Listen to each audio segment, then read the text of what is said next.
Ladies and gentlemen, we are back. We have officially arrived back on this channel. My god, it's been an absolute eternity since I've been sat here doing a video for this channel, but alas, we are back, and back with a bang, because what way to return to the channel than with Premier League predictions that I will most likely regret and be laughing at myself for in 9 months' time. But yeah, we're going to cut the small talk, we're going to cut all the introduction bullshit, and we're going to get straight into our Premier League predictions for the new season. So yeah, let's just get into it. Starting off with bottom of the league, I share a lot of people's opinions on this one, and I've gone with Leicester City to finish bottom of the league. I just think, first of all, the potential of a points deduction is not going to help their cause whatsoever, and coupled onto that as well, I just don't think they've got a strong enough squad, to be honest. I think, I like some of the signings with Deco Overeed, who's a steady player, Fatawu, who they've got in on a permanent deal, Bonanotte could be hit and miss, Akoli we know nothing about really. I don't see where the goals are coming from, especially for Leicester, with Jamie Vardy, who's passed it at this level, Daka, who never really delivered in the Premier League, and I think even though Leicester losing Maresca could actually be seen as like a blessing in disguise almost, because I think Steve Cooper's brand of football suits a newly promoted side in the Premier League more than Maresca's, would. So I think that could be a blessing in disguise and almost them falling upwards in that sense, Leicester, but I just don't think they're going to have enough, and especially with that points deduction that could be happening as well, I don't see Leicester staying up whatsoever, and I've got them rock bottom of the Premier League this season. But I do think that they will be like that Norwich almost yo-yo club where they come up and then they come down. So I think Leicester, already I think I'm going to predict next season that Leicester do come up and probably come top two. So I've got Leicester bottom of the league. Second from bottom, I've got another newly promoted side. I've gone with Southampton. Now, I think Southampton are actually, a lot better than people do give them credit for, in terms of the fact that I think a lot of people are writing them off for the reason that, because, they played good football in the Championship, that Russell Martin is going to do a Vincent Kompany at Burnley last season where he just doesn't change the style of play. I don't think that's necessarily the case, because I think Russell Martin in the playoffs last season and in pre-season has shown that he's going to be able to adapt his system to a newly promoted side in the Premier League where they won't be dominating the ball as much as they did in the Championship last season. But in saying that, I think Southampton are not going to have enough experience, and I think they're not going to have the squad depth or the squad strength to stay up in the Premier League next season, especially with how strong every single squad is now, from those mid-tables to lower mid-table sides in the Premier League this season. I don't think Southampton will be able to compete with them over the course of the season. I like the signing of Brereton Diaz. I think it's a bit of a gamble, but he showed that he's able to score goals in poor sides last season with Sheffield United. Flynn Downs and Taylor Harwood-Bellis, two absolutely key signings, considering they were two of the main players that were in that promotion season last season. They definitely need a right winger. They definitely need probably one more midfielder, and maybe even another defender, and definitely a goalkeeper as well. I saw they were linked with Sam Johnson, who could be a really good signing if they could get that one over the line. But overall, I think Southampton won't have enough for the Premier League this season, and I think they will be joining Leicester back in the Championship next season. Now, the third and final relegated side. Do I think it will be Ipswich?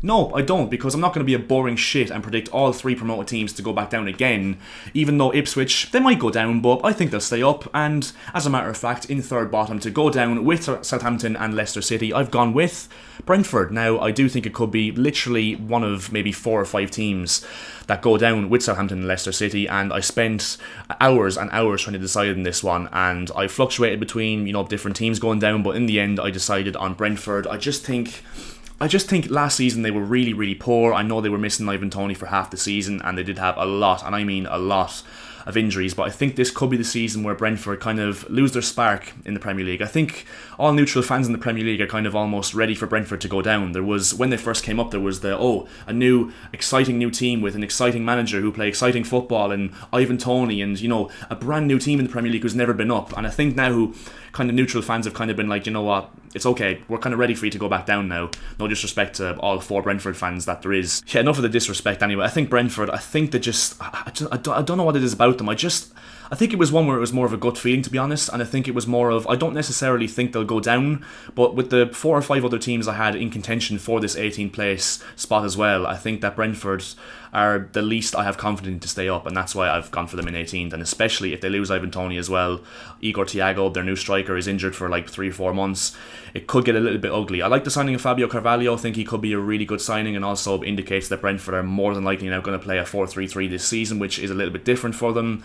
But yeah, overall I think Brentford, for no reason other than purely a gut feeling, I've gone Brentford to go down with Southampton and Leicester. And now in 17th we've got Ipswich Town, and to be honest, I actually think, this is maybe a bold prediction, but I actually think Ipswich are more likely to finish higher than 17th than lower than 17th. I'm really impressed with Kieran McKenna. You know, you don't get back-to-back promotions from the Championship to the Premier League from League One by fluke.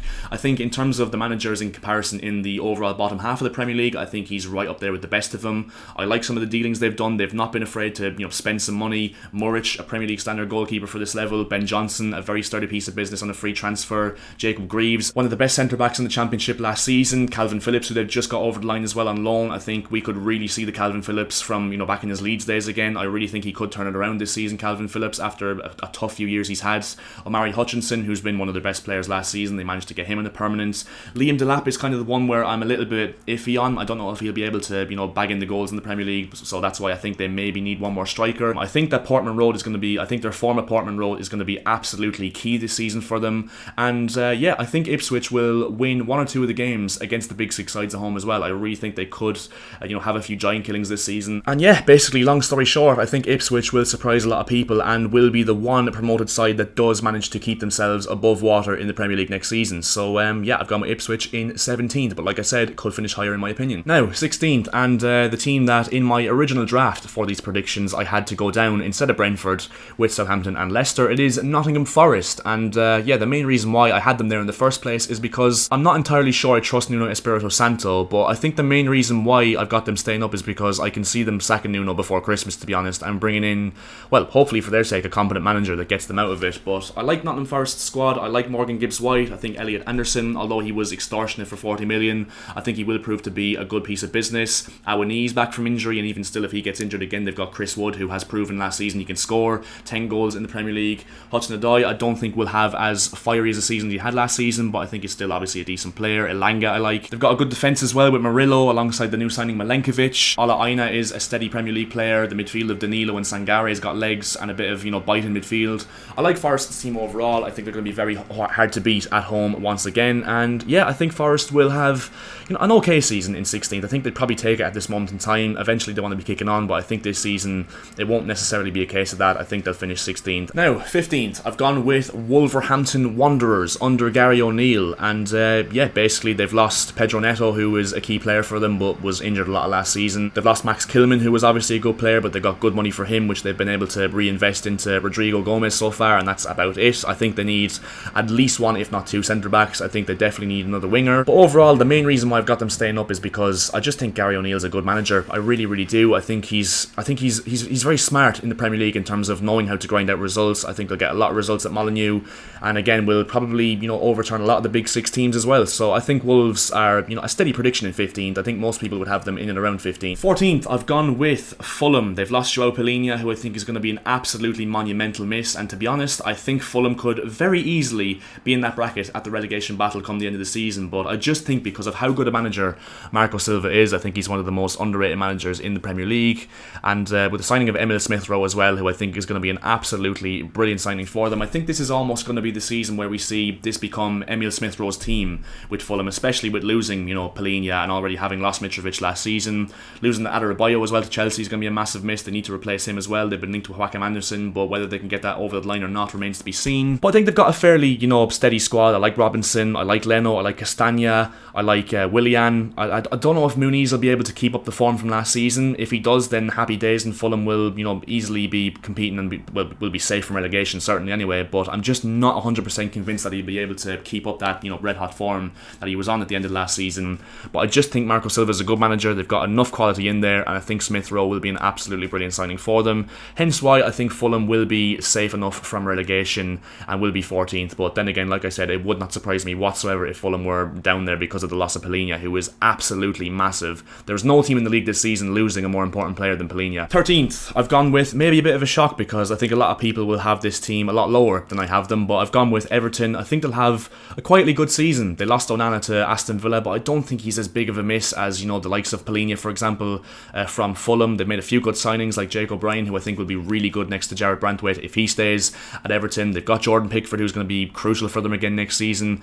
If Dominic Calvert-Lewin, and we say this every single season, but if Calvert-Lewin can stay fit, I don't see why Everton can't have an absolutely brilliant season and finish in and about top half, to be honest, because I think Sean Dyche will, once again have a steady season at Everton. Iliman Ndiaye, watch out for him. I think he's going to be a very good signing. I think he suits Everton's system absolutely down to the ground, and I think will be one of the key gems that uncovers themselves this season in the Premier League. And yeah, overall I think Everton will just have a standard season, to be honest. I think last season where they finished, I think they were around 16th, 15th, and I think that kind of didn't tell the whole story because of the points deduction they got last season. I think they'll have another decent season, steady enough in mid-table, and I think they'll finish 13th. 12th, again, maybe a surprise for some people because they'd have them opposite to Everton, higher up the table. I've gone with Brighton. I just think that Fabian Herzler, he's just an absolute mixed bag, to be honest. You just do not know how it's gonna pan out. They've got a lot, and I mean a lot, of depth in forward areas when you think of Mitoma, Enciso, Adingra, Minte, Gruda. They've got Ruter now as well. Ferguson, João Pedro. They're absolutely fucking stacked. I like the signing of Mats Wiefer. I think he's a really, really positive signing, and I think Brighton have almost ditched the Brighton way this season of, selling all their good players and replacing them with £5 million gems from South America. They've actually spent a lot of money this summer, and I think Herzler ball. I think Brighton will actually start the season really well. They'll play explosive, attacking brand of football, but I think it could be a thing where maybe it gets stale around the end parts of the season, and they maybe just level out about 12th. But I still think they need to strengthen a bit at the back. I don't think they've got enough depth at the back. I think they need probably one more midfielder as well, and to stop signing fucking every attacking player under the sun. But I think Brighton will have a standard season. I don't know if they take 12th now, especially with the fact they were in European football last season, but losing De Zerbi was massive, and Herzler I think is going to get something of a free pass this season given the fact he's 32 years of age and it's his first season in the Premier League or in top flight football overall. So I think Brighton will have a pretty reasonable season in 12th place, but I do think that they will be fun to watch, especially in the early parts of the season with all the attacking talent they have and with Herzler's style of football as well. Now, to finish off the bottom half of the table, I've gone for a team that I actually in my original draft for these predictions had finishing a little bit higher up, but because they've lost such a key player in Dominic Solanke, it is Bournemouth, and I've got them finishing 11th. I really, really like Iraola as a manager, and I have absolutely full faith in him being able to keep this Bournemouth side ticking without Solanke, especially with the signing of Evan Nielsen as well, who I think could be another one of those players who comes in and either hits the ground running and scores 12, 13, 14 goals, or just absolutely flops and scores like 2 or 3 goals. I think it's really another case of one of them, but I have faith in Iraola to get the best out of him alongside other players like Alex Scott, who we didn't really see a lot of last season, Sinisterra, who has been really performing in pre-season from what I've heard. I think could have a really good season. Kirkes at left back, the signing of Dean Huijsen next to Zabarni at centre back, Araujo at right back. They're apparently getting Mamardashvili in goal on loan from Liverpool when they sign him from Valencia, or if they sign him from Valencia. Ryan Christie's a very steady asset in midfield. He showed that last season. Semenyo was good last season with Tara off the bench. I like Bournemouth's team, and I just think they'll play once again an exciting brand of football next season. They're sort of that team in the Premier League that can win a game 3-0 or lose a game 3-0, if you know what I mean, and I think that will continue to be the case this season, and I think Bournemouth will finish at about 11th place, which would be, again, not a bad season for them in the process of Iraola ball. 10th, I've gone with, again, maybe another surprise because I think a lot of people will have them finishing a little bit higher, but I've gone with West Ham. Now, undoubtedly, they've had probably the best transfer window on paper when you think of Wan-Bissaka, Todibo, who they snuck off Juventus at the last minute, Max Kilman, even though he was expensive, suits Lopetegui's brand of football and he knows him well, Guido Rodriguez, who I think has flop written all over him, but on paper is a good signing, and I'll reserve judgment on that. Somerville, brilliant signing. Fulkrug, brilliant signing, and I think if this West Ham team clicks, I think they could easily finish in those European places, especially if one of those big sides does crumble and has a really poor season. I think there's a gap there for West Ham to exploit. And when you add that quality of signing to Kudus, Paqueta, you've got Emerson at left back, who I think is going to have a really important season, Areola in goal, Ward-Prowse as well. I think West Ham will have a quietly good season. I think I don't buy into the hype that they're going to instantly shoot up into 7th or 6th place, and that's why I've got them so low down in 10th if you consider that low for West Ham. Jared Bowen that I missed as well. I mean, arguably their best player on paper, Jared Bowen, in terms of absolute output, and West Ham have got such a good squad now that I think about it, but I'm going to go with them in 10th. I think there might be a little bit of teething problems. I'm not the type you can go to the dentist for, and I think it could take West Ham maybe a minute or two to fully gel the team together and to fully get going. So I think West Ham will finish slap bang in the middle of the table in 10th. Ismaila Sarr, who I have my doubts about, but I still think could be a good signing if they can get the best out of him. I think it could be a season where França comes into the fold this season. If Mateta keeps scoring goals at the rate he did at the back end of last season, and like he did in the Olympics for France as well, Glasner had them absolutely cooking towards the back end of last season. I think Adam Wharton is the key player for Crystal Palace. I think he's going to be an absolutely not a breakout star, because he kind of broke out last season, hence why he got into the England squad for the Euros.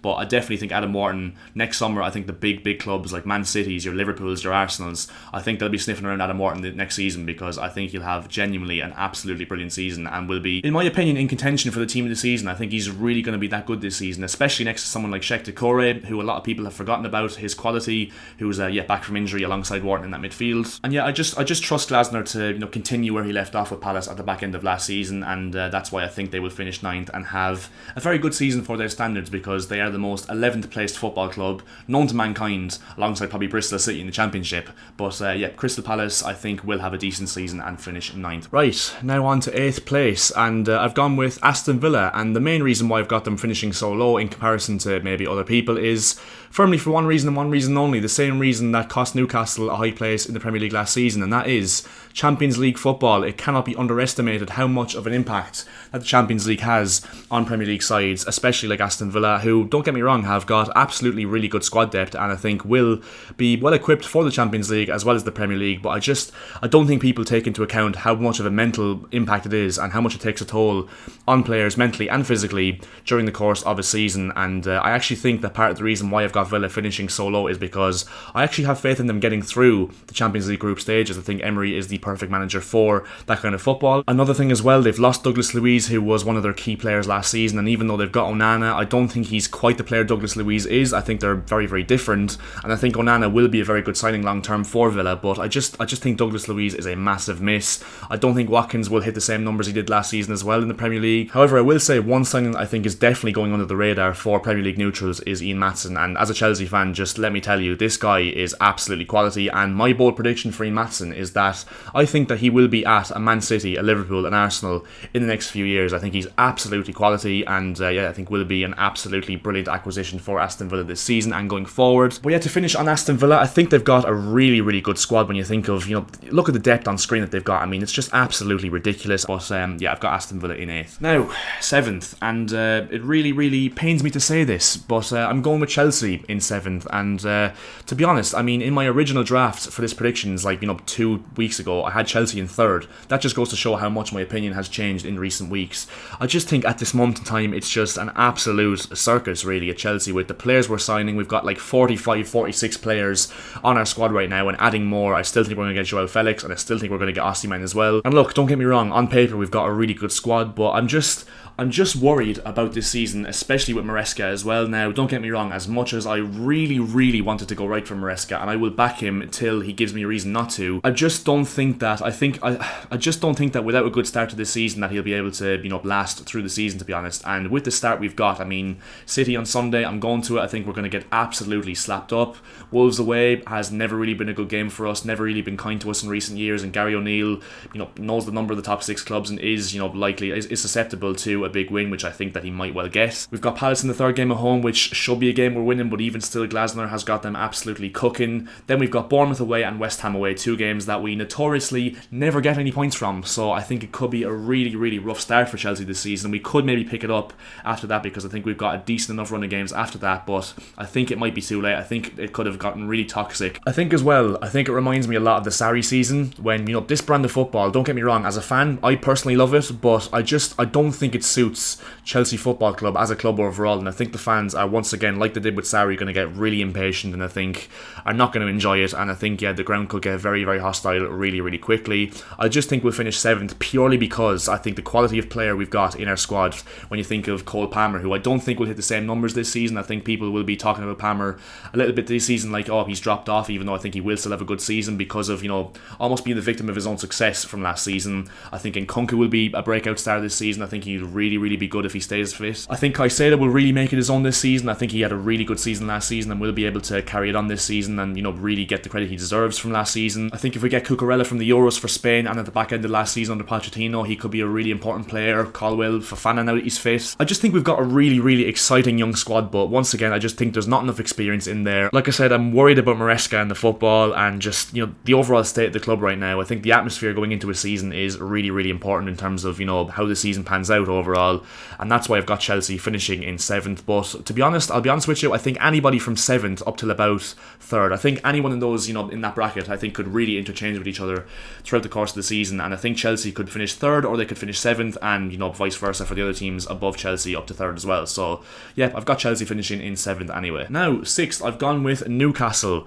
I think Eddie Howe will have a quietly good season. I think Newcastle will have a quietly good season. No European football, which is absolutely crucial for them. I think if they did, they'd probably be finishing below Aston Villa, if I'm honest. Isak, I think, is going to absolutely bang in the goals this season. I think it's categorically guaranteed that he hits 20 goals again this season. I think Anthony Gordon will have a big season. Joe Linton's back from injury. Tonali's back from suspension after the third game week. I think Lewis Hall will really be able to break through this season. I think it could be his season where he potentially even gets into the England squad. And yeah, overall, I think the main two reasons why Newcastle struggled, especially in the start to mid, stages of last season, was A, the Champions League, and B, because they got an absolute bucket load of injuries. And if they can get less injuries this season, especially playing once a week, I think there's absolutely no reason why Newcastle can't even get into the top four. But I think for now, I think I'm happy with them finishing in 6th. And yeah, I think they'll have a good season once again under Eddie Howe, and a refreshing season after the disappointment of last season. Now, on to 5th, and the final team missing out on the top 4, even though come the end of the season, this team could even get Champions League football based on the new coefficient rules from UEFA that are coming out. But I've gone with Manchester United under Erik ten Hag. Now, I think United, alongside probably Chelsea, are the most unpredictable team to predict in this league table. Honestly, I mean, United could easily finish even second, in my opinion. Maybe even second if City or Arsenal were to falter. Oh, spoiler, who I've got top 2. I've got City and Arsenal top 2 anyway. But likewise, they could also finish like 8th or 9th, to be honest. I mean, I like some of the deals they've done. Lenny Yoro, who's obviously injured till, November, but even still, I really like the addition of De Ligt, who will not only add experience and leadership and quality to that defence, but will also allow Yarrow, when he comes back from injury, to not play every single game of the season, which is important as an 18-year-old. I like the signing of Xerxes as well, who I think could really bring out the best in Marcus Rashford, because I think Xerxes is a striker similar to almost Firmino at Liverpool, where he's that blink man up front for the wide players. I think Rashford could really benefit from that. I think Garnacho could be a good season for him. Menu, Fernandes, you've got Lisandro Martinez if he stays fit, Onana in goal. I think United have got a lot of quality. Once again, their depth kind of does flatter to deceive, in my opinion. I definitely think they need a winger if Diallo isn't the man to step up this season, or if Anthony is not the the same player he's been for the last 2 seasons. I'll be completely honest, I think the key player for Man United, and a player that almost decides where they come next season, is Marcus Rashford. I think that if he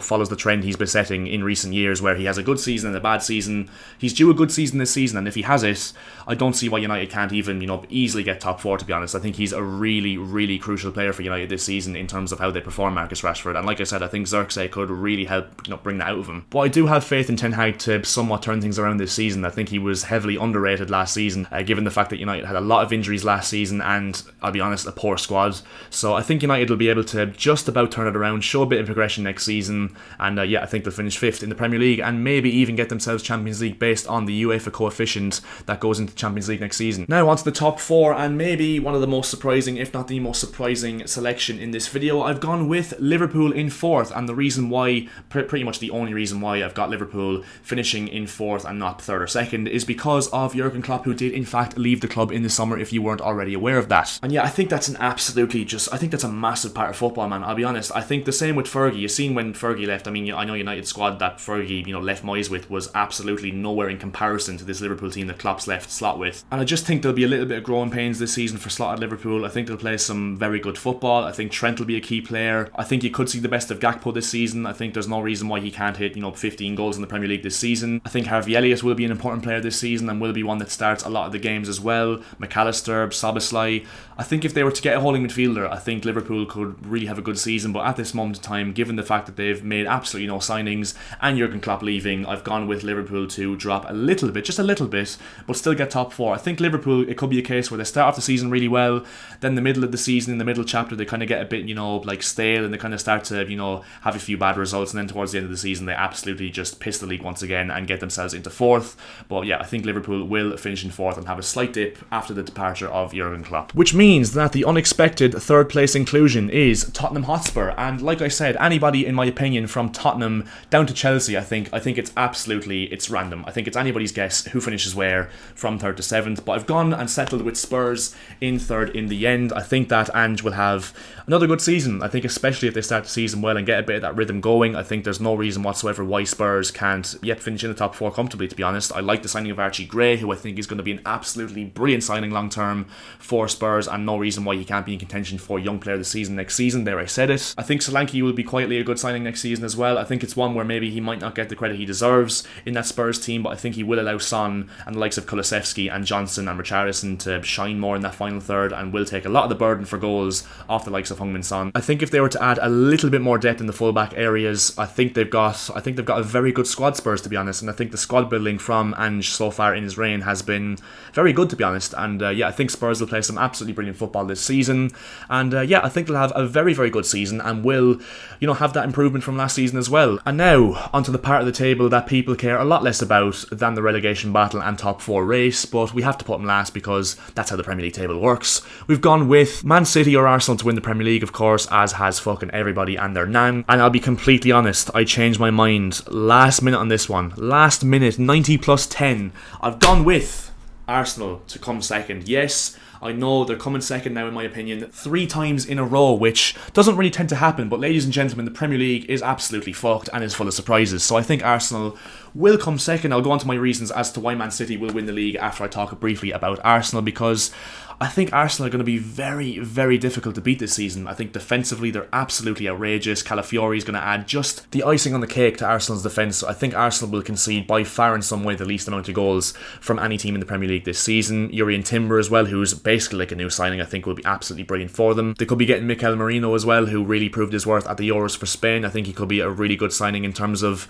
unlocking Declan Rice almost in that midfield pivot. I think he'll really allow Declan Rice to not be so much of, have it all the burden on him defensively in the midfield, and we'll be able to give him more license to, go forward and do what he's good at in terms of driving with the ball. I think the main reason why I've not got Arsenal to win the Premier League is because I think they need 1, if not 2 more attackers. I think they need probably a striker and maybe a left winger. Maybe like a Gyökeres or an Osimhen, or if you're talking about left wingers, maybe a Kavica Kvaratskhelia or a Rafael Leao. I think they need 1 more world beater of a signing up front to really, really cement themselves as proper, up there with City in terms of 50-50 for the Premier League title. And I think Arsenal will have yet another really good season, but I think it will be one again where they fall short just because it's Man City, isn't it? And so, once again, I've got Man City winning the Premier League, yada yada yada, fucking blah blah blah. Man City win the league 5 in a row.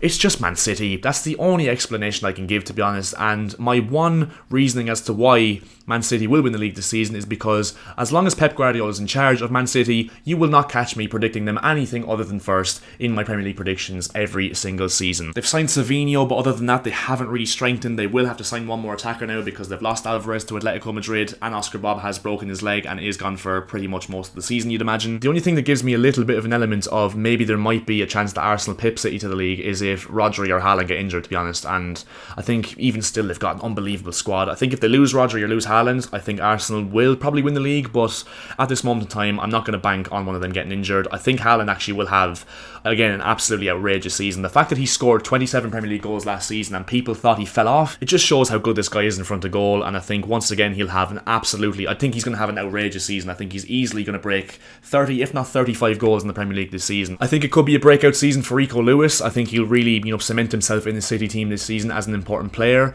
And overall I think City will win the league. I don't even know if it'll be comfortable or not, to be honest. It could be either 15 points or it could be another one where it's 2 or 3 points against Arsenal. But the point is, I think Man City will win the league because, the reasons I've said, they're Man City, it's Pep Guardiola, and even though 5 in a row should be impossible, 4 in a row was meant to be impossible as well, and they fucking did that. So I've gone with City to win the league. Boring, I know. And so, that would bring us to the end of this video. Leave a like, subscribe, and let me know your predictions in the Premier League down below, and let me know your weirdest prediction, your most outlandish, and just fucking illegal prediction for the Premier League this season down in the comment section below. And here's to a good season on the Newah YouTube channel. Hopefully I don't disappear for a year again. And see you next time.